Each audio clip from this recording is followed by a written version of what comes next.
வணக்கம். இந்திய நேரப்படி இரவு 8:30 மணி செய்திகள். முதலில் தலைப்புச் செய்திகளை காணலாம். தமிழ்நாடு வணிகர் சங்கங்களின் பேரவைத் தலைவர் வெள்ளையன் மறைவு. முதலமைச்சர் மு.க. ஸ்டாலின் இரங்கல். தமிழ்நாடு வணிகர் சங்கங்களின் பேரவைத் தலைவர் வெள்ளையனின் உடல் நாளை நல்லடக்கம். மணிப்பூரில் தீவிரமாகும் மாணவர்களின் போராட்டம். கண்ணீர் புகை குண்டு வீசி விரட்டியதால் பரபரப்பு. மூடநம்பிக்கை பேச்சாளர் மகாவிஷ்ணு விவகாரம் 25ஆம் தேதிக்குள் விளக்கம் அளிக்க வேண்டும். காவல்துறையினருக்கு மாற்றுத்திறனாளிகள் ஆணையரகம் நோட்டீஸ்.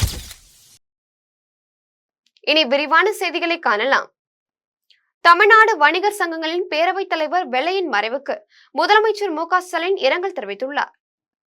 இது தொடர்பாக முதலமைச்சர் மு.க. ஸ்டாலின் வெளியிட்டுள்ள அறிக்கையில், தமிழ்நாடு வணிகர் சங்கங்களின் பேரவைத் தலைவர் வெள்ளையன் மறைவெய்திய செய்தியை அறிந்து மிகவும் வருத்தமடைந்ததாகவும், வணிகர் பெருமக்களின் நலனுக்காக உழைத்த அவரது மறைவுக்கு ஆழ்ந்த இரங்கலை தெரிவிப்பதாகவும் குறிப்பிட்டுள்ளார். மேலும் அவரது குடும்பத்தினர், உறவினர்கள், நண்பர்கள் மற்றும் தமிழ்நாடு வணிகர் சங்கங்களின் பேரவையை சேர்ந்த அனைவருக்கும் தனது ஆறுதலை தெரிவித்துக் கொள்வதாகவும் குறிப்பிட்டுள்ளார். இதேபோல் தமிழக பாஜக தலைவர் அண்ணாமலை, அதிமுக பொதுச் செயலாளர் எடப்பாடி பழனிசாமி, சரத்குமார் உள்ளிட்ட அரசியல் தலைவர்கள் பலர் வெள்ளையனுக்கு இரங்கல் தெரிவித்துள்ளனர். தமிழ்நாடு வணிகர் சங்கங்களின் பேரவைத் தலைவர் வெள்ளையனின் உடல் நாளை நல்லடக்கம் செய்யப்பட உள்ளது என வெள்ளையனின் தம்பி தெரிவித்துள்ளார். தமிழ்நாடு வணிகர் சங்கங்களின் பேரவைத் தலைவர் வெள்ளையன் நுரையீரல் தொற்று காரணமாக இன்று உயிரிழந்தார். கடந்த 3ஆம் தேதி உடல்நலக்குறைவு காரணமாக சென்னையில் உள்ள தனியார் மருத்துவமனையில் சிகிச்சைக்காக வெள்ளையன் அனுமதிக்கப்பட்டார். அங்கு அவருக்கு தீவிர சிகிச்சை அளிக்கப்பட்டு வந்த நிலையில் சிகிச்சை பலனின்றி இன்று உயிரிழந்தார். இந்நிலையில் செய்தியாளர்களை சந்தித்த மறைந்த வெள்ளையனின் தம்பி பத்மநாபன் பேசுகையில், தனக்கென்று எதையும் சேர்த்துக் கொள்ளாத மனிதர் வெள்ளையன் என்றும், நாளை மாலை 4 மணியளவில் திருச்செந்தூர் அடுத்த பிச்சை விளை கிராமத்தில் உள்ள அவரது தோட்டத்தில் வெள்ளையன் உடல் நல்லடக்கம் செய்யப்பட உள்ளது என்றும் தெரிவித்தார். இப்பொழுது அண்ணனுடைய ஈமச்சடங்கு முதல்ல இங்கே அவரை எடுத்துகிட்டு போய் அவங்க வீட்டில் கொண்டு ஒரு 2 மணி நேரம் வச்சுட்டு, அதுக்கப்புறம் பெரம்பூர் சங்கத்தில் வைக்கிறோம். வச்சுட்டு நாளைக்கு ஒரு 3 மணிக்கு அங்கேருந்து எடுத்து எங்கள் ஊர் திருச்செந்தூர் பக்கத்தில் பிச்சிவிளைங்கிற கிராமம், அந்த பிச்சிவிளை கிராமத்தில் எங்களுக்கு கல்ற தோட்டம் இருக்குது. அந்த கல்ற தோட்டத்தில் வைத்து அண்ணனை இறுதி மரியாதை செய்வோம் என நான் சொல்லிக் கொள்கிறேன். இதையடுத்து செய்தியாளர்களிடம் கண்ணீர் மல்க பேசிய வெள்ளையன் மகன் டைமண்ட் ராஜா பேசுகையில், எனது தந்தை காமராஜரை போல வாழ்ந்தவர் என்றும், தமிழ்நாடு முழுவதும் உள்ள அனைத்து வணிகர்களும் அனுமதி காத்து, பொறுமை காத்து இறுதி சடங்குக்கு ஒத்துழைப்பு தர வேண்டும் என்றும் தெரிவித்தார். தமிழ்நாடு முழுக்க அத்தனை வணிகர்களையும் ஒன்றா திரட்டின ஒரே தலைவர் ஐயா வெள்ளையன் மட்டும்தான். எங்கள் அப்பா எங்களுக்கு எந்த சொத்தும் சேர்த்து வைக்கல. உண்மையிலேயே காமராஜர் மாதிரி வாழ்ந்தார். இன்னைக்கு தமிழ்நாடு முழுக்க இருக்கிற அத்தனை வணிகர்களும் அமைதி காத்து, பொறுமை காத்து, அத்தனை பேரும் ஒத்துழைப்பு கொடுக்கணும் அந்த இறுதி சடங்குக்கு அப்படின்னு நான் தெரிவிக்கிறேன் அத்தனை பேரையும். மணிப்பூரில் போராட்டத்தில் ஈடுபட்ட மாணவர்கள் மீது கண்ணீர் புகை குண்டு வீசியதால் பரபரப்பு ஏற்பட்டது. மணிப்பூரில் பழங்குடி அந்தஸ்து தொடர்பாக மெய்தி மற்றும் குக்கி இனக்குழு மக்களுக்கிடையிலான மோதல் கலவரமாக வெடித்து 220க்கும் மேற்பட்டவர்கள் உயிரிழந்தனர். இந்த கலவரம் நடந்து 16 மாதங்கள் ஆகியும் எந்த தீர்வும் எட்டப்படாததால் ஆயுதமேந்திய கிளைச்சாளர்கள் மீண்டும் தாக்குதலை தொடங்கியுள்ளனர். ராக்கெட், ட்ரோன் உள்ளிட்ட நவீன ஆயுதங்கள் மூலம் தாக்குதல் நடத்தி வருவதால் மணிப்பூரில் உள்ள பல்வேறு பகுதிகளில் பதற்றமான சூழல் நிலவுகிறது. இதற்கிடையே நேற்று தலைநகர் இம்பாலில் அரசை கண்டித்து ஆளுநர் மாளிகை மற்றும் தலைமை செயலகம் ஆகியவற்றை மாணவர்கள் முற்றுகையிட்டு போராட்டம் நடத்தியதால் பரபரப்பு ஏற்பட்டுள்ளது. மாணவர்களின் போராட்டம் தொடர்ந்து வரும் நிலையில் அவர்கள் மீது கண்ணீர் புகைகுண்டுகளை வீசி போராட்டத்தை ஒடுக்கும் பணியில் காவல்துறையினர் மற்றும் CRPF பாதுகாப்பு படையினர் ஈடுபட்டு வருகின்றனர்.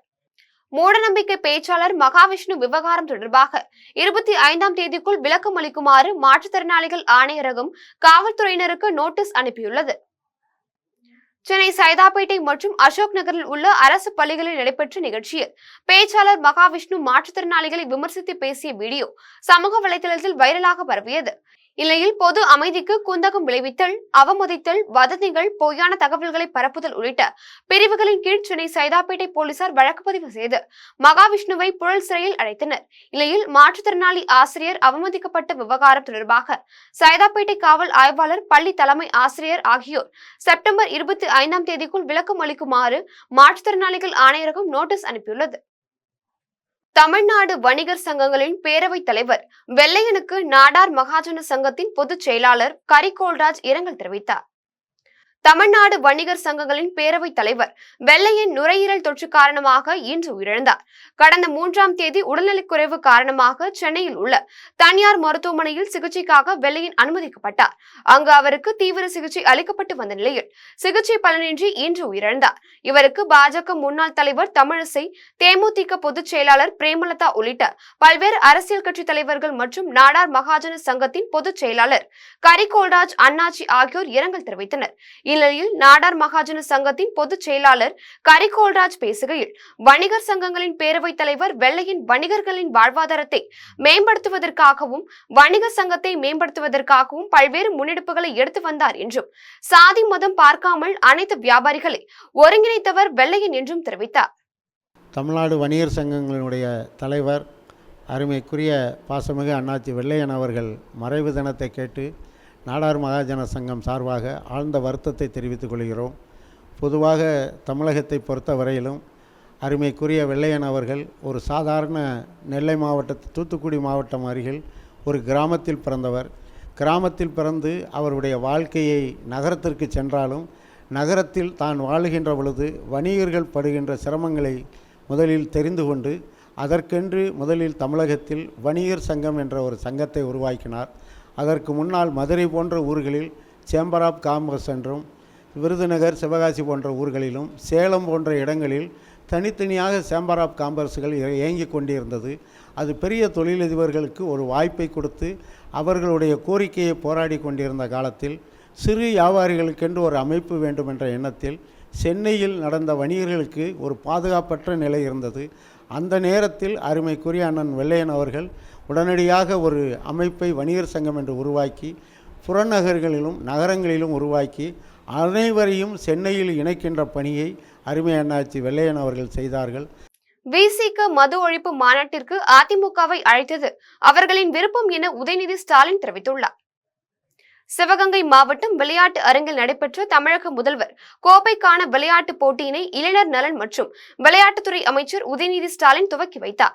இதையடுத்து சிவகங்கை மாவட்ட ஆட்சியர் அலுவலகத்தில் நடைபெற்ற ஆய்வுக் கூட்டத்தில் பல்வேறு துறை அதிகாரிகளிடம் மத்திய, மாநில அரசுகளின் திட்டங்களை செயல்படுத்துவது குறித்து கேட்டறிந்து சில ஆலோசனைகளை வழங்கினார். பின்னர் செய்தியாளர்களை சந்தித்த உதயநிதி பேசுகையில், மதுரையை விட சிவகங்கையில் நடைபெற்ற ஆய்வுக் கூட்டம் சிறப்பாக நடைபெற்றதாகவும், நிறைவேற்றப்பட்ட அரசு திட்டங்கள் குறித்தும் இன்னும் நிறைவேற்றப்படாமல் உள்ள நலத்திட்டங்கள் குறித்தும் கேட்டறிந்ததாகவும், விரைந்து அரசு திட்டங்களை செயல்படுத்த நடவடிக்கை எடுக்க அறிவுரை வழங்கியதாகவும் தெரிவித்தார். சிவகங்கை மாவட்டத்தில் அரசு சார்பாக நடைபெற்ற பல்வேறு நலத்திட்டங்கள், அது குறித்த ஆய்வுகள், எந்தெந்த திட்டங்கள் முடிகின்ற தருவாயில் இருக்கிறது, எந்தெந்த திட்டங்கள் சீக்கிரம் முடிக்க வேண்டும், இல்லை ஏதாவது சுணக்கங்கள் இருக்கா அப்படின்ற அந்த ஆய்வுக் கூட்டம் இன்றைக்கு மாவட்ட ஆட்சித்தலைவர் தலைமையில் நம்முடைய அமைச்சர் அண்ணன் பெரிய கருப்பனுடைய முன்னிலையில், அதேபோல் சிறப்பு திட்ட செயலாக்கத்துறையினுடைய செயலாளர் அவரும் இருந்தார். அதேபோல் சட்டமன்ற உறுப்பினர்கள் வந்திருந்தாங்க. அனைத்து காவல்துறை அதிகாரிகள், அனைத்து அரசு அலுவலர்கள் அனைவரும் வந்திருந்தாங்க. சிவகங்கை மாவட்டத்தில் நடைபெற்ற திட்டங்கள் குறித்து ஆய்வு செஞ்சிருக்கிறோம். பல்வேறு அறிவுரைகளை கூறியிருக்கின்றோம். இவங்க கொடுத்துருக்கிற சில பணிகளை இந்த மாதத்தில் முடிச்சிருவோன்னு அவங்க வாக்குறுதி கொடுத்துருக்காங்க. இங்கே இந்த ஆய்வுக் கூட்டத்துடைய அறிக்கை தயார் செய்யப்பட்டு முதலமைச்சருடைய அலுவலகத்தில் அளிக்கப்படும்.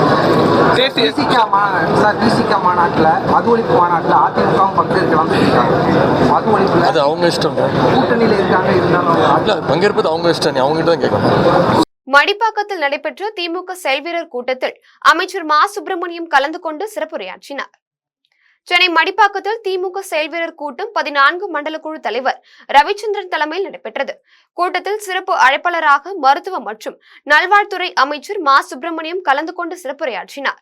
இதில் மடிப்பாக்கம், புழுதிவாக்கம், உள்ளகரம் பகுதிகளில் மக்கள் பயன்பாட்டிற்காக சாலைகள் சீரமைக்கும் பணிகள், மழைநீர் வடிகால் வாரியத்தில் பணிகள் மற்றும் பல்வேறு வசதிகளை நமது தமிழக முதலமைச்சர் செய்து வருவதாக தெரிவித்தார். இதையடுத்து நாடாளுமன்ற உறுப்பினர் தமிழச்சி தங்கமாடியன், சோழிங்கநல்லூர் சட்டமன்ற தொகுதி MLA அரவிந்த் ரமேஷ் கட்சி நிர்வாகிகளுக்கு ஆலோசனை வழங்கினார். இதில் மாவட்ட நிர்வாகிகள், மாமன்ற உறுப்பினர்கள், வட்ட செயலாளர்கள் என கட்சி நிர்வாகிகள் ஏராளமானோர் கலந்து கொண்டனர். காட்டுமன்னார் கோவிலில் நடைபெற்ற திமுக பொதுக்குழு உறுப்பினர் கூட்டத்தில் உழவர் நலத்துறை அமைச்சர் கலந்து கொண்டு சிறப்புரையாற்றினார். கடலூர் மாவட்டம் காட்டுமன்னார் கோவில் ஒன்றிய நகர திமுக சார்பில் பொதுக்குழு உறுப்பினர்களின் ஆலோசனை கூட்டம் அவைத்தலைவர் சின்னப்பா தலைமையில் நடைபெற்றது. கூட்டத்தில் சிறப்பு அழைப்பாளராக வேளாண்மை மற்றும் உழவர் நலத்துறை அமைச்சர் MRK பன்னீர்செல்வம் கலந்து கொண்டு சிறப்புரையாற்றினார். அப்போது பேசுகையில் கட்சியின் பவள விழாவினையொட்டி கிராமங்களில் திமுக கொடியினை ஏற்ற வேண்டும் என்றும் மகளிர் உரிமை தொகை பெறும் பெண்களை உறுப்பினர்களாக சேர்க்க வேண்டும் என்றும் தெரிவித்துள்ளார். இதில் பொதுக்குழு உறுப்பினர் கல்யாண சுந்தரம், ஒன்றிய துணை செயலாளர் பாஸ்கர் உட்பட பலர் கலந்து கொண்டனர். சேலத்தில் 1 கோடி பனை விதைகள் நடும் பணியினை அமைச்சர்கள் KE நேரு மற்றும் மேயநாதன் பங்கேற்று தொடங்கி வைத்தனர்.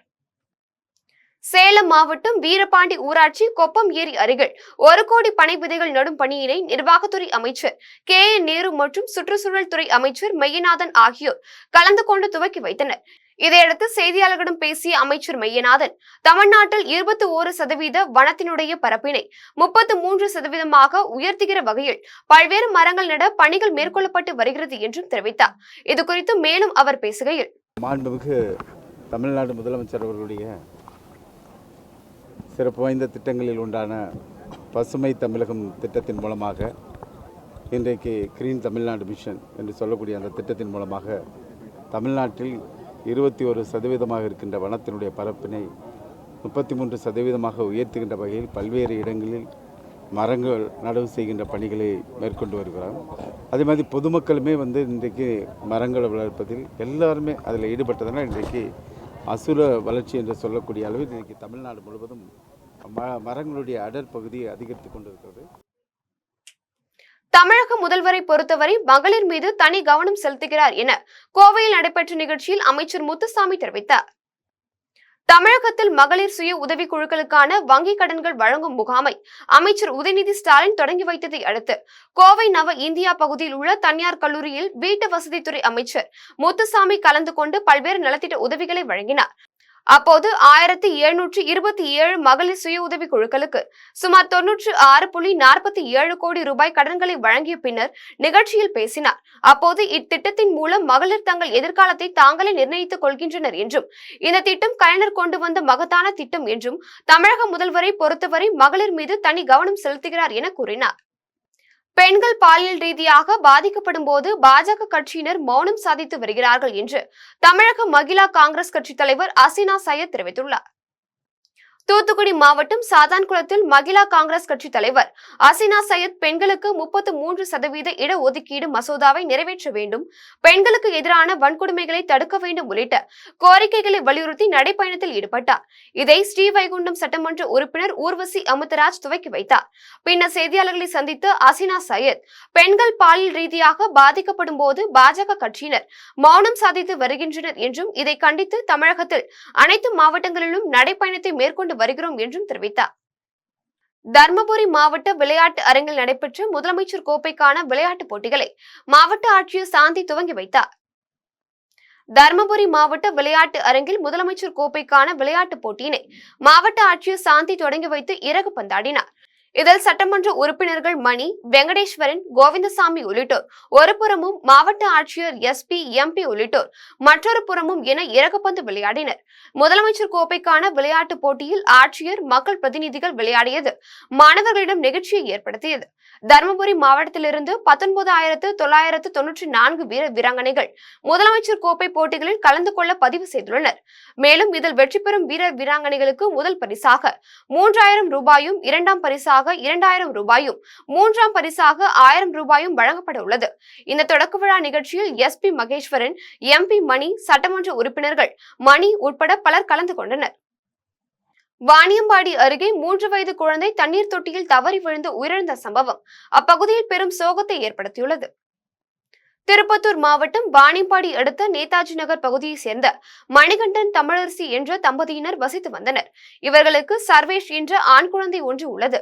இந்நிலையில் இவர்களின் வீட்டில் கட்டுமான பணி நடைபெற்று வரும் நிலையில் 3 வயது குழந்தையான சர்வேஷ் வீட்டினுள் மூடாமல் வைக்கப்பட்டிருந்த 10 அடி ஆழமுள்ள குடிநீர் தொட்டியில் தவறி விழுந்து பரிதாபமாக உயிரிழந்தார். கடந்த 1 மணி நேரமாக சர்வேஷை காணவில்லை என பெற்றோர்கள் தேடியுள்ளனர். அப்போது வீட்டினுள் இருந்த தண்ணீர் தொட்டியில் குழந்தை உயிரிழந்த நிலையில் இருப்பதை கண்டு அதிர்ச்சி அடைந்தனர். இதையடுத்து அக்கம் பக்கத்தினர் கொடுத்த தகவலின் அடிப்படையில் சம்பவ இடத்திற்கு விரைந்து வந்த வாணியம்பாடி நகர காவல்துறையினர் குழந்தையின் உடலை மீட்டு பிரேத பரிசோதனைக்காக வாணியம்பாடி அரசு மருத்துவமனைக்கு அனுப்பி வைத்தனர். மேலும் இச்சம்பவம் குறித்து வாணியம்பாடி நகர காவல்துறையினர் வழக்கு பதிவு செய்து விசாரணை மேற்கொண்டு வருகின்றனர்.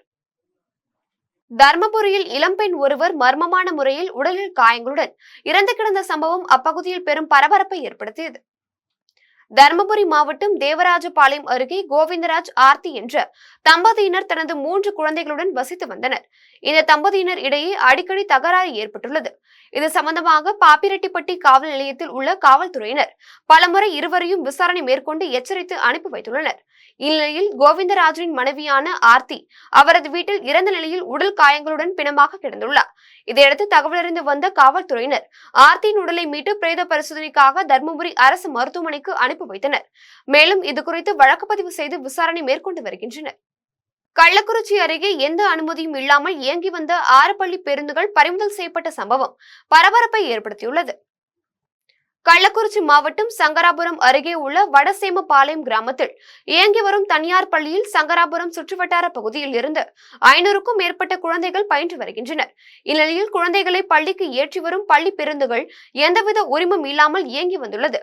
இதனை கண்ட மண்டல போக்குவரத்து அலுவலர் செல்வம் தலைமையிலான அதிகாரிகள் 6 மினி பேருந்துகளை பறிமுதல் செய்து சங்கராபுரம் காவல் நிலையத்தில் ஒப்படைத்தனர். பின்னர் காவல்துறையினர் இதுகுறித்து வழக்கு பதிவு செய்து விசாரணை மேற்கொண்டு வருகின்றனர். உத்தரமேரூர் அருகே தொழில்நுட்ப கோளாறு காரணமாக வயலில் இறக்கிய ஹெலிகாப்டரை அப்பகுதி மக்கள் ஆச்சரியத்துடன் கண்டு மகிழ்ந்தனர். காஞ்சிபுரம் மாவட்டம் உத்தரமேரூர் ஒன்றியத்துக்கு உட்பட்ட எடமச்சி கிராமத்தில் தாம்பரம் விமான நிலையத்தில் இருந்து வந்த பயிற்சி ஹெலிகாப்டர் தொழில்நுட்ப கோளாறு காரணமாக தரையிறக்கப்பட்டது. கேப்டன் சஞ்சீவ், நீரஜ் ஆகிய விமானிகள் பயிற்சிக்காக ஹெலிகாப்டரில் வந்தபோது பழுது ஏற்பட்டதால் வயலில் தரை இறக்கியதாக கூறப்படுகிறது. பின்னர் ஹெலிகாப்டரை சரி செய்ய 5 பேர் கொண்ட குழு வந்து பழுது பார்க்கும் பணியில் ஈடுபட்டனர். இதுகுறித்து தகவல் அறிந்த கிராம மக்கள் ஏராளமானோர் ஹெலிகாப்டர் அருகே வந்து ஆச்சரியத்துடன் பார்த்து செல்ஃபி எடுத்து மகிழ்ந்தனர். உணவில் அயோடின் உப்பு சேர்க்கவில்லை என்றால் தைராய்டு பிரச்சனை அதிகமாக ஏற்படும் என மருத்துவர் வெங்கட் தெரிவித்துள்ளார். சென்னை நுங்கம்பாக்கத்தில் உள்ள தனியார் நட்சத்திர ஹோட்டலில் தமிழ்நாட்டில் தைராய்டு புற்றுநோய்க்கான முதல் வடு இல்லாத ரோபோட்டிக் தைராய்டு டெக்னோமி அறுவை சிகிச்சை தொடர்பான செய்தியாளர் சந்திப்பு நடைபெற்றது. அதில் அப்போலோ மருத்துவமனை அறுவை சிகிச்சை புற்றுநோய் மருத்துவர் வெங்கட் செய்தியாளர்களை சந்தித்து பேசினார். அப்போது தமிழ்நாட்டில் 25 நோயாளிகளுக்கு இந்த அறுவை சிகிச்சை செய்து இருக்கிறோம் என்றும் அறுவை சிகிச்சை செய்து முடித்ததும் தழும்புகள் இருக்காது என்றும் தெரிவித்தார். மேலும் தைராய்டு அறுவை சிகிச்சை செய்யும் போது குரல் மாற்றம் இருக்காது என்றும் 2 பக்கமும் நரம்பு பாதிப்பு ஏற்படாத வகையில் இந்த அறுவை சிகிச்சை மேற்கொள்ளப்படும் என்றும் தெரிவித்தார். சென்னை குரோம்பேட்டையில் பெண் வழக்கறிஞர் தன்னை அடித்ததாக கூறி மாநகர பேருந்து ஓட்டுநர் சாலை மறியலில் ஈடுபட்டதால் பரபரப்பு ஏற்பட்டது. சென்னை குரோம்பேட்டை அருகே சாலையோரம் நின்று கொண்டிருந்த பெண் வழக்கறிஞரின் கார் மீது மாநகராட்சி பேருந்து உரசியதாக கூறப்படுகிறது. இதனால் ஆத்திரமடைந்த பெண் வழக்கறிஞர் வாக்குவாதத்தில் ஈடுபட்டதோடு பேருந்து ஓட்டுநர் மற்றும் நடத்துனரை தாக்கியுள்ளார். இதனால் காயமடைந்த ஓட்டுநர் மற்றும் நடத்துனர் நடுவழியில் பேருந்தை நிறுத்திவிட்டு அந்த வழியாக வந்த பேருந்துகளையும் நிறுத்தி சாலை மறியலில் ஈடுபட்டனர். பின்னர் இதுகுறித்து தகவல் அறிந்து சம்பவ இடத்திற்கு வந்த குரோம்பேட்டை காவல்துறையினர் சாலை மறியலில் ஈடுபட்டவர்களிடம் பேச்சுவார்த்தை நடத்தினர். இதையடுத்து ஓட்டுநர் மற்றும் நடத்துனர் மீது தாக்குதல் நடத்திய பெண் வழக்கறிஞர் மீது புகார் அளித்தால் உரிய நடவடிக்கை எடுக்கப்படும் என காவல்துறையினர் உறுதியளித்தனர். இதனால் குரோம்பேட்டை தாம்பரம் GST சாலையில் பரபரப்பு ஏற்பட்டது. புதுவையில் ஊழியர் வாங்கிய கடனுக்காக மகளிர் மற்றும் மாற்றுத்திறனாளிகள் மேம்பாட்டுக் கழகத்தின் பொருட்களை ஜப்தி செய்ய கோரி நீதிமன்றம் உத்தரவிட்ட சம்பவம் பெரும் சர்ச்சையை ஏற்படுத்தியுள்ளது. புதுச்சேரி மாவட்டம் திருப்புவனை அரியூரை சேர்ந்த விஜயலட்சுமி என்பவர் அங்கன்வாடி மையத்தில் பல்நோக்கு ஊழியராக பணியாற்றி வந்தார். கடந்த 2012ஆம் ஆண்டு தனியார் நிறுவனத்தில் 8,50,000 ரூபாய் கடன் பெற்றார். இதற்கான மாத தவணை தொகையை முறையாக செலுத்தாத நிலையில் தனியார் நிறுவனம் புதுவை மாவட்ட முதன்மை அமர்வு நீதிமன்றத்தில் வழக்கு தொடர்ந்தது. இதை விசாரித்த நீதிமன்றம் விஜயலட்சுமி பணிபுரிந்து வரும் மகளிர் மற்றும் மேம்பாட்டுத்துறை கழகத்திடம் அவரின் சம்பள பணத்தை பிடித்தம் செய்து நிறுவனத்திடம் வழங்குமாறு உத்தரவிட்டது. இதற்கு எந்தவித பதிலும் வராத நிலையில் கடன் தொகைக்கு இணையான பொருட்களை மகளிர் மற்றும் மாற்றுத்திறனாளிகள் மேம்பாட்டு கழகத்திடம் இருந்து ஜப்தி செய்யுமாறு கோர்ட் உத்தரவிட்டது. இதையடுத்து அலுவலகத்தில் இருந்த மேஜை, நாற்காலி, கம்ப்யூட்டர் பொருட்கள் ஜப்தி செய்யப்பட்டது. இந்நிலையில் கடந்த 2018ஆம் ஆண்டு விஜயலட்சுமி ஓய்வு பெற்றுவிட்டார் என்பது குறிப்பிடத்தக்கது. வாணியம்பாடி அரசு மேல்நிலைப்பள்ளியில் இலவச மிதிவண்டி வழங்கும் விழா நடைபெற்றது. திருப்பத்தூர் மாவட்டம் வாணியம்பாடியில் செயல்பட்டு வரும் அரசு நகராட்சி மேல்நிலைப்பள்ளியில் பயிலும் 11ஆம் வகுப்பு மாணவர்களுக்கு அரசின் விலையில்லா மிதிவண்டி வழங்கும் விழா நடைபெற்றது. விழாவில் பள்ளி தலைமை ஆசிரியர் வரவேற்புரை நிகழ்த்த நகரமன்ற தலைவர் உமாபாய் சிவாஜி கணேசன் கலந்து கொண்டு பள்ளி மாணவ மாணவிகளுக்கு அரசு வழங்கும் 134 விலையில்லா மிதிவண்டியை வழங்கினார். இதில் நகரமன்ற உறுப்பினர்கள், ஆசிரியர்கள், அலுவலக பணியாளர்கள் மற்றும் பள்ளி மாணவ மாணவிகள் என பலர் கலந்து கொண்டனர். வேலூரில் மாவட்ட ஆட்சியர் அலுவலகம் எதிரில் பழைய ஓய்வூதிய திட்டத்தை அமல்படுத்த வலியுறுத்தி ஆசிரியர்கள் ஆர்ப்பாட்டத்தில் ஈடுபட்டதால் பரபரப்பு ஏற்பட்டது. வேலூர் மாவட்டம் ஆட்சியர் அலுவலகம் எதிரில் மாவட்ட தலைவர் ஜோசப் அண்ணையா தலைமையில் கண்டன ஆர்ப்பாட்டம் நடைபெற்றது. மாவட்ட செயலாளர் குப்புராம் துவங்கி வைத்த இந்த ஆர்ப்பாட்டத்தினை ஆசிரியர் சங்க நிர்வாகிகள், ஜனார்த்தனன் உள்ளிட்ட பல சங்க நிர்வாகிகள் பங்கேற்று கோஷங்களை எழுப்பினர். ஆர்ப்பாட்டத்தில் பழைய ஓய்வூதிய திட்டத்தை அமல்படுத்தவும், புதிய ஓய்வூதிய திட்டத்தை ரத்து செய்ய வேண்டும் என்றும், அரசாணை 243 ரத்து செய்ய வேண்டும் உள்ளிட்ட 31 அம்ச கோரிக்கைகளை வலியுறுத்தி ஆசிரியர்கள் கண்டன கோஷங்களை எழுப்பினர். இந்த ஆர்ப்பாட்டத்தினால் வேலூர் மாவட்டத்தில் 120 அரசு தொடக்கப் பள்ளிகள் மூடப்பட்டுள்ளது. மேலும் 600க்கும் மேற்பட்ட ஆசிரியர்கள் வேலை நிறுத்தத்தில் ஈடுபட்டதால் கல்வி பணிகள் பாதிக்கப்பட்டுள்ளது. சுங்குவா சத்திரம் பகுதியில் உள்ள தனியார் தொழிற்சாலையில் சுமார் 1000க்கும் மேற்பட்ட தொழிலாளர்கள் வேலைநிறுத்த போராட்டத்தில் ஈடுபட்டனர். காஞ்சிபுரம் மாவட்டம் சுங்குவா சத்திரம் பகுதியில் செயல்பட்டு வரும் தொழிற்சாலையில் பணிபுரியும் 1500க்கும் மேற்பட்ட தொழிலாளர்கள் சார்பில் CIDU சங்கம் துவக்கப்பட்டது. இந்நிலையில் ஊதிய உயர்வு மற்றும் பொது கோரிக்கை குறித்து எடுக்கப்பட்ட முடிவுகளுக்கு நிர்வாகம் கண்டுகொள்ளவில்லை என கூறப்படுகிறது. இதனால் தொழிலாளர் சங்கத்தின் உறுப்பினர்கள் வேலைநிறுத்த போராட்டத்தில் ஈடுபட்டனர். மேலும் தொழிலாளர்கள் சங்கம் CIDU சங்கத்தை அங்கீகரிக்க வேண்டும், தொழிற்சாலை போட்டி அமைப்பை உருவாக்குவதை கைவிட வேண்டும் உள்ளிட்ட கோரிக்கைகளை முன்வைத்து 1000க்கும் மேற்பட்ட CIDU தொழிலாளர்கள் காலவரையற்ற போராட்டத்தில் ஈடுபட்டனர். இதில் CIDU மாநில செயலாளர் முத்துக்குமார், மாவட்ட தலைவர் ஸ்ரீதர் உள்ளிட்ட தொழிற்சங்க நிர்வாகிகள் கலந்து கொண்டனர்.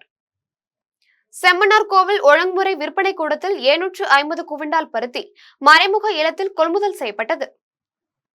மயிலாடுதுறை மாவட்டம் செம்மனார் கோவிலில் உள்ள ஒழுங்குமுறை விற்பனை கூடத்தில் நாகை விற்பனை குழு மூலம் மின்னணு தேசிய வேளாண் சந்தை திட்டத்தின் கீழ் 2024ஆம் ஆண்டுக்கான பருத்தி கொள்முதல் பணிகள் நடைபெற்றது. இதில் மறைமுக ஏலத்தில் பருத்தி குவிண்டால் ஒன்றுக்கு அதிகபட்ச விலையாக ரூபாய் 8209க்கும், குறைந்தபட்ச விலையாக ரூபாய் 6669க்கும், சராசரியாக ரூபாய் 7730க்கும் விற்பனையானது. மொத்தமாக 750 குவிண்டால் கொள்முதல் பரிவர்த்தனை நடைபெற்றது. பருத்தி மறைமுக ஏலத்தை நாகை விற்பனை குழு செயலாளர் வித்யா நேரில் பார்வையிட்டு ஆய்வு செய்து விவசாயிகளின் கருத்துக்களை கேட்டறிந்தார். இந்த ஏலத்தில் 1250 விவசாயிகள் கொண்டு வந்த பருத்தியை தேனி, கோவை, திருப்பூர், விழுப்புரம், கும்பகோணம் உள்ளிட்ட மாவட்டங்களில் இருந்து வந்திருந்த 12 வியாபாரிகள் மற்றும் மில் அதிபர்கள் கொள்முதல் செய்தனர். மீண்டும் தலைப்புச் செய்திகள். தமிழ்நாடு வணிகர் சங்கங்களின் பேரவைத் தலைவர் வெள்ளையன் மறைவு, முதலமைச்சர் மு.க. ஸ்டாலின் இரங்கல். தமிழ்நாடு வணிகர் சங்கங்களின் பேரவைத் தலைவர் வெள்ளையனின் உடல் நாளை நல்லடக்கம். மணிப்பூரில் தீவிரமாகும் மாணவர்களின் போராட்டம், கண்ணீர் புகை குண்டு வீசி விரட்டியதால் பரபரப்பு. மூடநம்பிக்கை பேச்சாளர் மகாவிஷ்ணு விவகாரம் 25ஆம் தேதிக்குள் விளக்கமளிக்க வேண்டும், காவல்துறையினருக்கு மாற்றுத்திறனாளிகள் ஆணையரகம் நோட்டீஸ். இத்துடன் ஜெம் செய்திகள் நிறைவடைகின்றன. மீண்டும் ஜெம் செய்திகள் நள்ளிரவு 12 மணிக்கு. உடனுக்குடன் செய்திகளுக்கான ஜெம் லைவ்.tv என்ற இணையதளத்தில் இணைந்திருங்கள். நன்றி, வணக்கம்.